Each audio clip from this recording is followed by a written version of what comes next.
Hello guys, today we're taking a look at the KEF KUBE 8 MIE, a compact subwoofer designed for people who care more about clean, accurate bass than chest-thumping noise. It's not here to shake your walls, but to blend naturally into your sound system and elevate the overall listening experience. What makes this subwoofer interesting is KEF's focus on control and precision. The 8-inch driver may sound small on paper, but it's carefully engineered to deliver tight, fast, low frequencies that feel intentional rather than exaggerated. Bass notes stay defined, helping music sound fuller without overpowering vocals or instruments. Its compact, minimalist design also makes it easy to place in almost any room without drawing attention to itself.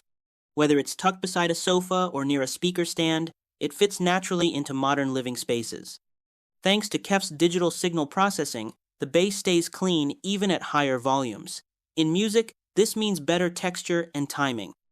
In movies, you still get impact during action scenes, just without the muddy rumble that causes fatigue over time. Overall, the KUBE 8 MIE is ideal for small to medium rooms and listeners who want balanced, refined bass that supports the sound instead of stealing the spotlight.